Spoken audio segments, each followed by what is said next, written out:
Arzuhan Doğan Yalçındağ. Öncelikle teklifimizi göstermiş olduğunuz ilginiz için çok teşekkür ederiz. Arzuhan Hanım, Türkiye'de yapmış olduğumuz araştırmalar sonucunda teoriye dayalı bir eğitim yapıldığını ve müstakbel iş adaylarının pratik eksikliği olduğu için başarısız ve muhtemelen işsiz kaldıkları sonucuna ulaştık. Bu sebeple Genç Business Platformu oluşumunu kurduk. Bu konuyla ilgili olarak sizin için hazırlamış olduğumuz sorularınız bulunmaktadır. Cevap vermenizi rica ederiz. Sorularınıza geçmeden önce kısaca kendinizi tanıtabilirsiniz. Adım Arzuhan Doğan Yalçındağ, 45 yaşındayım. Bugün itibariyle Doğan Holding'in yönetim kurulu üyesiyim. Yanılmıyorsam 23-24 yıldır iş hayatının içindeyim. Kariyerimden bahsedeyim, özel hayatımdan bahsedeyim, nasıl tanımak isterseniz? Eğitim hayatımdan. Boğaziçi Üniversitesi'nde önce Saint Michel'de okudum, Saint Michel arkasından Saint Michel. Sonra Boğaziçi Üniversitesi Sosyoloji bölümüne girdim. Ama sosyoloji bölümünden mezun olmadan Amerika'ya gittim. Çünkü şimdi evli olduğum eşime çok aşıktım. Bir an önce de evlenmek istiyordum. O da Londra'daydı. Size hiç tavsiye etmiyorum. Ama ben öyle bir seçim yaptım. A-level'ımı aldım sosyolojiden ve Londra'ya gittim. Orada eşimle beraber evliyken business okudum. Sonra da İstanbul'a döndük. Milpa şirketinde iş hayatına başladım. 90 yılında sanıyorum. Evet, 89-90 yılında doğru. Ve bir mail order business'ı kurdum. İlk işim oydu. Bir Alman firması. Bravo, Quelle firmasıyla beraber. Ancak iş başarılı olmadı. Maalesef kapatmak zorunda kaldık. O zamanki enflasyonist ortam ve kurların hızlı artışıyla iş Türkiye'ye uygun değildi. İki çocuğum var. Biri 90 yılında hayata geldi Doğan. Diğeri 2 sene sonra Alihan hayata geldi. Şimdi ikisi de Amerika'dalar. Onun için böyle gençlerle bir araya gelmekten söyledim ya daha önce de. Büyük keyif alıyorum. Onlara olan özlemim biraz azalıyor sizleri görünce. Sonra yanılmıyorsam Milliyet Gazetesi'ne geçtim ve orada dergilerin finansman bölümü başkanlığında, finansman bölümünde çalıştım. O arada grubumuz Alternatif Bank'ın kuruluşunu gerçekleştirdi. Onun kuruluş faaliyetlerinde bulundum. Türkiye'de ilk defa özel bankalara lisans verildi. Biz de izin alıp Alternatif Bank'ı kurduk. Onun yönetim kurulunda çalıştım, hazine bölümünde çalıştım. Sonra Milliyet'te çalıştım yanılmıyorsam.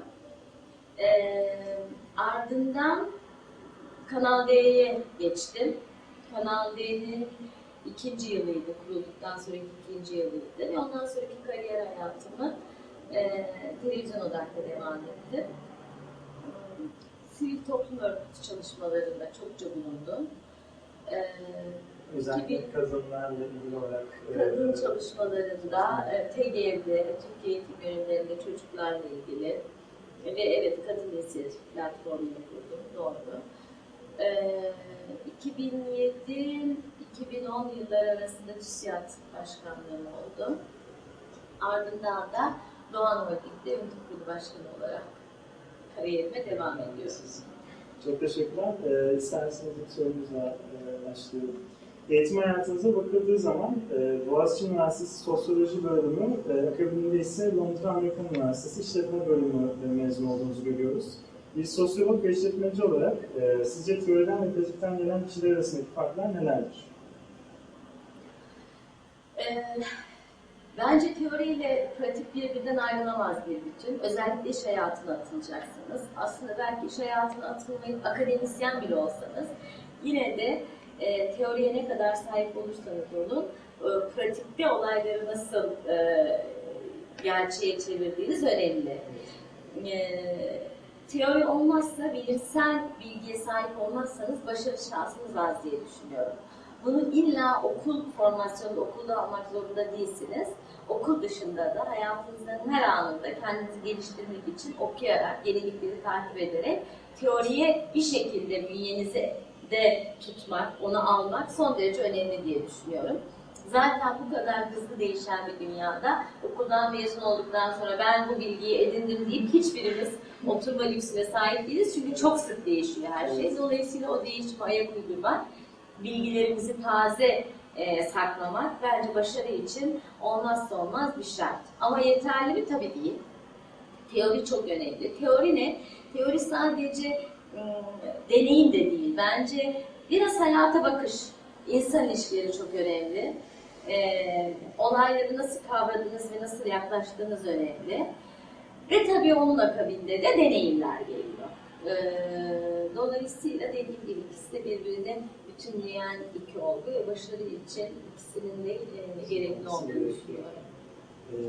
Diğer sorumuz, üniversite eğitimi olan öğrencilerin birçoğuna teorik olarak eğitim veriliyor ve dolayısıyla pratik eğitim imkanları kısıtlı kalıyor.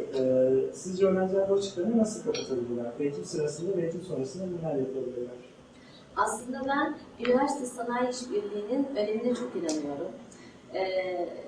Ve fırsat bulduğum her ortamda da bunu dile getiriyorum. TÜSİAD'ın bu konuda çok çalışmaları vardır. Aslında bu söylediğiniz tam da ona denk geliyor. Üniversite sanayi işbirliğine denk geliyor. Amerika'daki eğitim sistemi biliyorsunuz hala dünyada en çok itibar gören ve geri dönüşümün iyi olduğu düşünülen bir sistem. Orada iş dünyası ve üniversite işbirliği çok yakın. Sizin bu söylediğiniz teoriyle pratiği işte orada birleştirebiliyorsunuz. Çünkü akademik hayat iş dünyasının ihtiyaçlarına göre müfredat oluşturuyor bir anlamda. Bu beraberliği yakalayabilmek son derece önemli. Çünkü sizin de söylediğiniz gibi işte gençlere bir yandan teoriyi alırken bir yandan da hem pratikteki ihtiyaçları, değişen ihtiyaçları verebilmek, o yönde bir eğitim verebilmek hem de orada staj imkanlarıyla gerçekten bu pratikte ne olduğu deneyimini yaşamalarına imkan vermek. Şimdi sizin üniversitenizde de, Özyeğin Üniversitesi de bunun güzel bir örneği. Türkiye'de de bu gelişmekte. Evet. Çünkü sanayicilerimiz, girişimcilerimiz, iş adamlarımız özel üniversiteler kuruyor. Dolayısıyla onların bakış açılarıyla, vizyonlarıyla besleniyor akademi dünyası. Bir de yine eski köklü üniversitelerimizde de mütevelli heyetlerinin yapıları çok önemli. Oraya iş dünyasından birilerinin girmesi de bu anlamda önemli bir mihenk taşı diye düşünüyorum. Bir de staj imkanlarının sağlanması, teknoparklar. Bütün bunlar iş dünyası, sanayi, üniversite işbirliği için önemli adımlar. Bir diğer sorumuz, yeni mezun eleman alım kriterleriniz nelerdir? Örneğin pratikten gelen bir kişiyi mi tercih edersiniz yoksa akademik başarısı çok yüksek bir isim mi? O tabii hangi kadroya ihtiyacınız var onunla ilgili bir şey. Yani bazı kadrolar sadece akademik bilgiyle olabilecek yerlerde çok deneyim ihtiyacınız yok. Evet. Bazı yerlerde çok daha fazla tecrübe, deneyim ve pratik bilgi ihtiyacımız vardır. Dolayısıyla tabii biraz önce söylediğim gibi ikisinin de olduğu kadrolar yani kişiler en revaçta olanlardır mutlaka ama o nereye alacağınızla doğru orantılı bağlantılı diye düşünüyorum. Bir diğer sorumuz, 21 senelik süre zarfında iş hayatınızda en sık karşılaştığınız engeller neler oldu? Bunları teorikten ziyade pratik olarak nasıl çözümler geliştirdiniz? Öyle zannediyorum ki iş hayatı en azından kendi deneyimimle söyleyeyim. İnsan ilişkileri zor. Yani iş hayatının en önemli noktalarından biri doğru yönetimi gerçekleştirebilmek, ekibinizi motive edebilmek, ekibinizdeki doğru insanları doğru işle buluşturabilmek ki onların yeteneklerini en iyi şekilde ortaya çıkarabilirsiniz. Takım çalışması, aynen dediğiniz gibi. Bunu yapabiliyorsanız zaten o ekipten müthiş bir randıman alıyorsunuz. O zaman şirkete de müthiş bir katma değeri oluyor. Bence en kilit nokta bu. Ama tabii ben de bir organizasyon yönetme seviyesine gelene kadar aslında çok da yönetildim. Dolayısıyla o organizasyondaki o ekiplerden biri oldum çoğu zaman. Oradan bakınca da, o pencereden bakınca da kendinizi hem yanınızdaki çalışan arkadaşlarınız hem de bir üstünüzü iyi ifade edebilmeniz çok önemli. Evet, iletişim. İletişim çok önemli. Yani ben de en çok onda kendimi doğru ifade edebilmek, doğru anlatabilmek, çok inandığım bir projeyi bir üstüme anlatıp, ikna edip yaptırabilmek bazen mümkün oldu, bazen olamadı. Bazen iyi ki mümkün olmamış, yoksa zarar edecekmişiz dedim. Bazen de keşke bana inanıp bunu yapsalarmış, çok iyi olacakmış dedim. Yani o pencereden baktığımda en çok zorlandığım nokta oydu. İkna kabiliyetimi iyi kullanabilmek ve kendimi iyi ifade edebilmek. Ama sonra ekip yönetmeye başladığımda da dediğim gibi doğru insanla doğru işi birleştirebilmek ve o ekibi motive ederek oradan en fazla randımanı almak konusunda. Tabii iş hayatında asıl zorluk da finansal zorluklardır ama işinizi iyi yönetirseniz, şans da yardımcı olursa öyle bir güçlükle karşılaşmadığınızı farz ederek bunları söylüyorum. Evet. Bir diğer sorumuz, öğrencilerin en çok edindikleri bilgileri hangi alanlarda kullanacaklarının listesini taşımaktadır. Siz bu konuda neler söylemek istersiniz? Evet, öğrencilik hayatında bende de oldu. Oğullarımda da çok oluyor. Bunları öğreniyoruz, bu kadar çaba nerede kullanacağız, ne lüzum var? Aslında hiç değil. Mutlaka hepsinin bir şekilde kullanacağı bir yer çıkıyor. Veya düşünce tarzımıza, analiz yeteneğimize, formasyonumuza faydası oluyor. Somut olarak o bilgiyi bir yerde kullanmayacak bile olsak. Mutlaka bir şeyle bağlıyorsunuz. Dolayısıyla önce, tabii bunu bana da söylüyorlardı, ben de çocuklarıma söylüyorum. Size de çok sıkıcı gelebilir bunu söylemek ama keyif alın öğrenmekten. Bence o çok önemli. Çünkü sonra yeniden bu yıllarınıza gelemiyorsunuz. Evet, hep bir şeyler öğreniyoruz. Her gün öğreniyoruz. Ama o öğrenmekten keyif alınca bence başarıda önemli bir etkisi var onun. Sonra da biraz kişisel gelişiminize bağlı tabii yani. Dünyaya nasıl baktığınıza, nasıl algıladığınıza, evet kitap okumaya, insanlarla kurduğunuz ilişkiye, yani biraz tabii dediğim gibi sizin gelişiminizle de, o bireysel gelişimle de ilgili o bilgiyi nerede nasıl kullanacağınız. Evet, geleceğe yatırım olarak düşünmek. Evet, kendinize yatırım. Doğru, geleceğe yatırım. Bizler iş hayatıyla ilgilenen ve erken iş hayatına hazırlanmak isteyen gençlere önerileriniz neler olabilir? Biraz önce sizlerle sohbet ederken gördüm ki birçoğunuz zaten çalışıyorsunuz. Birkaç işte çalışanınız var, bravo. Bu çok iyi bir fırsat sizin için. Çünkü bir kampüs üniversitesinde olsaydınız, şehirden çok uzakta olsaydınız böyle bir imkanınız daha az olacaktı. Madem böyle bir imkanınız var, çalışabiliyorsanız eğer okurken bu size müthiş bir avantaj getirecektir diye düşünüyorum. Çünkü iş hayatının dinamiklerini, insan ilişkilerini, o biraz önce bahsettiğim kendinizi iyi ifade edebilmek, yanınızdakini, altınızdaki ve üstünüzdeki çalışma arkadaşlarınızı iyi tanıyabilmek, bütün bunlar için size zaman kazandıracaktır buradaki deneyiminiz. Onun için bu önemli. Bir de yine biraz önce bahsettiğim bu üniversite iş dünyası işbirliği kapsamında tabii hem daha fazla staj imkanlarının sağlanması, hem üniversitelerin bunun için çaba sarf etmesi, sizin bireysel çabalarınızın yanında önemli katkı sağlayacaktır diye düşünüyorum. Evet, çok doğru söylüyorsunuz.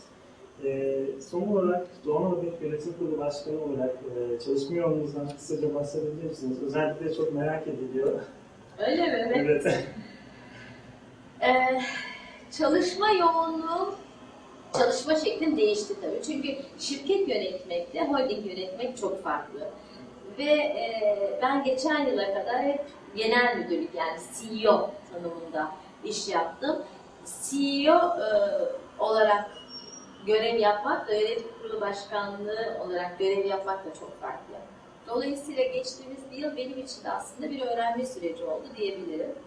İş yoğunluğu fazla ama hep fazlaydı iş yoğunluğu.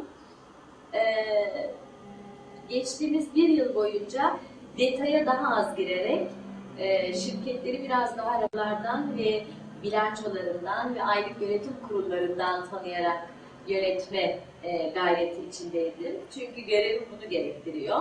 Oysa ki ben bir şirketin A'dan Z'ye bütün çalışanlarıyla ve çok detayda yönetmeye alışmıştım. Ancak şimdi şirket sayımız çok fazla, dediğim gibi holding. Saatlerini merak ediyorsanız, Yani yoğunluk anlamında onu merak ediyorsunuz. Çalışma saatleriniz özellikle şirkete, yani holdinge kaçta geliyorsunuz, akşam ne kadar çalışıyorsunuz? Geliş saatlerim çok belli olmuyor. Bu sabah 8 çeyrek geçe geldim. Evimle işim yakın, ilk defa bu kadar yakın. Hep çok uzak mesafelerde gidip gelmiştim. Son bir senedir işimle evim birbirine yakın. Dolayısıyla 8 çeyrek geçe geldim. Ama her zaman bu saatte gelmiyorum. Daha geç geldiğimde oluyor. Holding erken paydos oluyor. Ya 6'dan sonra holdingde çok az kişi kalıyor. Doğan TV'deyken isterseniz gece yarısı gidin, orası doluydu. İsterseniz sabah 8'de gidin, dolayısıyla saatler değişirdi. Burada daha erken paydos ediliyor. Ben de o saatlerde ayrılıyorum. Evde de bir ofisim var. Bir çalışma bölümüm var. Bazen oradan da çalışıyorum. Cumartesi mesela buradan bir grup oraya gelecek. Toplantı yapmak için. Bu sene çocuklarım da yok. Onun için çalışma saatlerim daha da uzayabiliyor. Ben de şunu söylemek istiyorum. Dün bir gecede özellikle Onur Bey çok geç saatlere kadar çalışıyordu. Evet, o öyleydi. Öyle değil mi? İkinci katta tasarruf yapmak için. İkinci katımız boştu. O dizi Kanal D'ye üretiliyordu. Ve ciddi tasarrufumuz oldu o katı vererek. Dolayısıyla onlar bir yer kiralamadılar. Biz de kapasitemizi kullanmış olduk. Ama evet, galiba holding binası oldukça şey değil mi? Evet, orada evet, popüler oldu diyelim. Çok güzel bir lanse edildi özellikle. Evet, evet. Bu şekilde. Çok teşekkür ediyoruz. Ben teşekkür ederim. Saygılarımızı sunuyoruz. Sağ olun, ben de sevgilerimi sunuyorum.